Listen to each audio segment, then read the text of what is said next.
Assalamualaikum warahmatullahi wabarakatuh. Kami dari kelompok 1 ingin berdiskusi terkait dengan konsep Merdeka Belajar dan relevansinya terhadap perspektif Islam. Nah, anggotanya di sini ada saya sendiri, Hima Fadila, terus ada Tidak oleh Rahmat, Sabia, Firly Khairunisa, Lia Akimah. Oke, langsung saja kita mulai diskusi kita hari ini, yaitu tentang konsep Merdeka Belajar dan relevansinya dengan perspektif Islam. Oke guys, jadi yang kita tahu pembelajaran kita yang saat ini itu kan kita masih pakai kurikulum Merdeka ya. Itu kan yang kita tahu kebijakan dari Nadiem Makarim ya, Nadiem Makarim. Nah itu kira-kira dengan adanya konsep Merdeka Belajar itu menurut saya sih bagus ya, itu penting gitu. Karena kenapa? Karena dengan adanya Merdeka Belajar itu pemerintah itu membuat bahwa setiap pendidik ataupun siswa itu diberi kebebasan untuk berinovasi, seperti kayak misalnya siswa itu diberi kebebasan untuk melakukan apa yang mereka mau, seperti minat, bakat itu kan ditentukan banget ya dalam kurikulum Merdeka. Jadi intinya guru memberikan peluang sebebas-bebasnya kepada siswa untuk melakukan apa yang mereka mau dan mereka minati, seperti karakteristiknya itu kan disesuaikan banget ya dalam kurikulum Merdeka Belajar. Nah, tapi ada kebijakan-kebijakan lain nih yang diubah dalam Merdeka Belajar, yang seperti Bapak Nadiem Makarim katakan itu kan kayak USBN itu kan udah diganti ya, udah nggak ada nggak sih sekarang? Nggak ada. Iya nggak ada kan, jadinya kayak diganti UN gitu nggak sih? Terus AKM itu kan kayak apa ya, adanya standar asesmen kompetisi itu kan nggak ada gitu, jadi kayak semuanya dirubah. Terus kayak KD, KI itu kan udah nggak ada ya, sekarang adanya kayak SMP, ATP. Tapi menurut saya sih kurikulum Merdeka ini kalau bicara tentang kegunaannya ya penting ya, karena kan apa ya, untuk memberi kebebasan nggak sih kepada pendidik ataupun siswa. Iya. Nah tapi kalau berbicara tentang Merdeka Belajar nih sama konsep Islam, kira-kira menurut kalian sejalan nggak atau selaras nggak sih? Menurut aku sangat setuju ya tentang kebijakan Merdeka Belajar.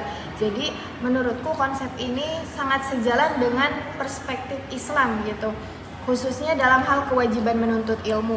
Dalam Islam menuntut ilmu kan hukumnya fardu ain ya. Iya, nah, iya, selaras dengan hadis, ada hadis Nabi bahwa menuntut ilmu wajib untuk setiap laki-laki maupun perempuan gitu. Nah, Merdeka Belajar juga mendorong peserta didik untuk belajar sesuai dengan minat, bakat, dan belajar sesuai dengan kecepatan belajarnya.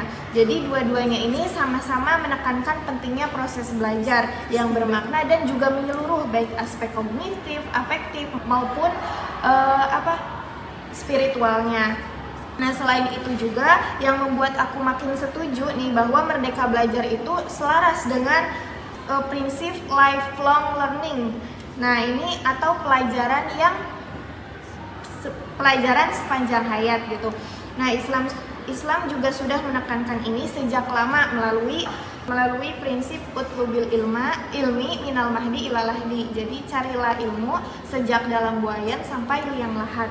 Jadi Merdeka Belajar ini benar-benar mengakomodasi hal ini lewat pembelajaran yang fleksibel dan kontekstual. Nah, jadi ya menurutku Merdeka Belajar ini bukan hanya cocok diterapkan di Indonesia sebagai negara yang majemuk dan penuh tantangan di abad 21 ya, tapi juga sangat sesuai dengan semangat Islam yang menjunjung tinggi ilmu, kebebasan berpikir, dan pembentukan karakter mulia peserta didik. Artinya berarti secara Islam Merdeka Belajar ini penting banget ya? Iya, penting banget. Sangat penting. Iya, sangat penting ya, karena kalau Islam sendiri itu kan ada long life learning. Kalau kita ngomongin Merdeka Belajar nih, kan Merdeka Belajar itu intinya siswa dikasih kebebasan untuk mengeksplorasi gaya belajar dan juga minat belajarnya. Nah, dalam kacamata Islam sendiri itu kan belajar merupakan suatu kewajiban atau suatu ibadah yang harus dilandasi dengan niat yang ikhlas dan tanggung jawab spiritual.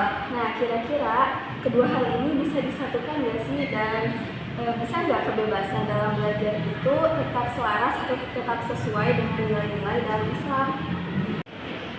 Menurut saya dua hal ini saling melengkapi ya teman-teman. Dari mulai Merdeka Belajar ini kan memberikan kita fleksibilitas atau kebebasan, dan Islam ini kan memberikan kita arah. Jadi kebebasan dalam belajar di sini itu bukan bebas sebebas-bebasnya tanpa arah, tetapi kebebasan di sini itu membebaskan kita untuk berkembang sesuai fitrah kita selama masih ada nilai, masih ada adab dan akhlak.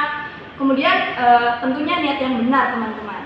Berarti ini ya kalau secara Islam sendiri itu kan kebebasan itu boleh, berarti setiap individu kan bebas apa yang mengeksplorasikan dirinya sendiri. Nah yang penting masih sejalan dengan nilai-nilai Islam seperti yang tadi Saktia sebutkan kan. Nah terus juga kan ada tuh zaman dulu ya wali sana itu Sunan Kalijaga kalau berdakwah itu kan pakai seni gitu ya, misalnya wayang nyanyi gitu nggak sih? Nah itu kan yang penting selaras sama nilai-nilai Islam, tergantung tujuannya itu seperti apa, apakah sejalan dengan nilai Islam atau tidak. Nah intinya yang penting kita sebagai calon pendidik ya nanti yang mengaplikasikan kepada peserta didik itu kan kayak memberi kebebasan kepada mereka, tapi tetap sejalan dengan norma-norma dan nilai-nilai aturan yang sejalan dengan syariat Islam gitu ya teman-teman. Iya betul. Setuju. Nah, dalam Islam sendiri itu ada konsep yang luar biasa banget. Belajar itu dari bolong sampai yang lama kan. Iya betul. Artinya belajar itu nggak ada kata berhenti. Merdeka Belajar sendiri juga ngerokin pentingnya belajar sepanjang hayat. Ya, belajar ini bisa ngejalanin semangat lifelong learning. Menurut kalian sejauh mana sih Merdeka Belajar ini bisa ngejalanin semangat lifelong learning? Nah, Islam juga mengajarkan bahwa belajar adalah proses seumur hidup, yaitu utlubul ilma minal mahdi ila lahdi, yang sejalan dengan konsep pendidikan modern, yaitu lifelong learning, pembelajaran sepanjang hayat. Gitu teman-teman. Berarti intinya selaras sekali ya dengan konsep Islam yang antara Merdeka Belajar dengan konteks Islam sendiri, karena yang tadi dibahaskan juga kan Islam itu apa nih sejalan ya Merdeka Belajar. Kebebasan berpikir untuk setiap orang.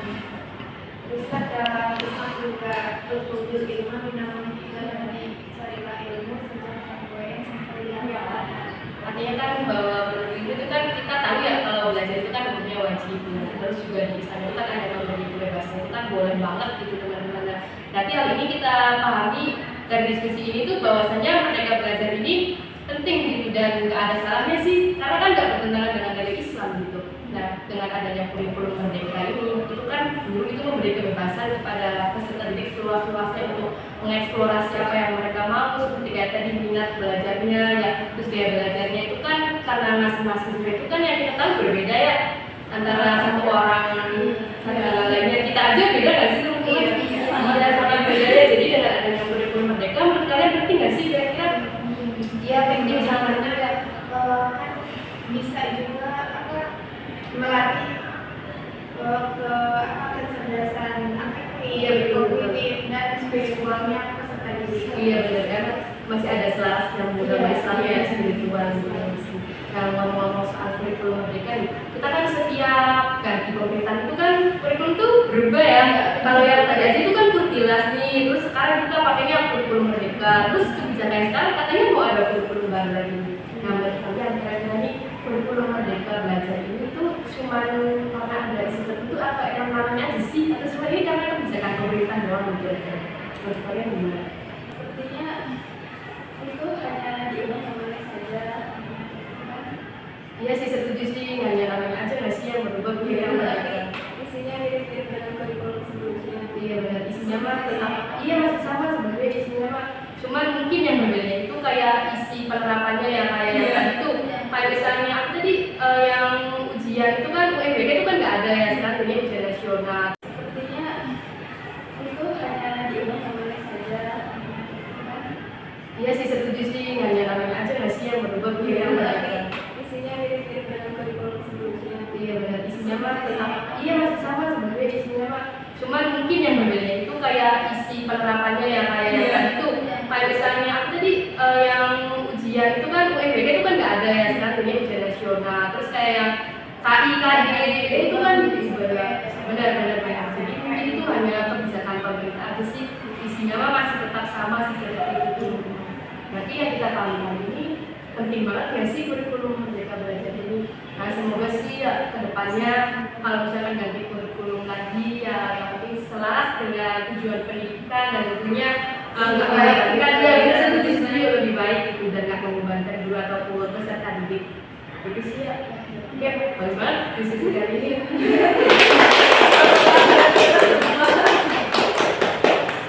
Terima kasih sekian diskusi dari kelompok 1 tentang konsep Merdeka Belajar dan juga praktek perspektif Islam.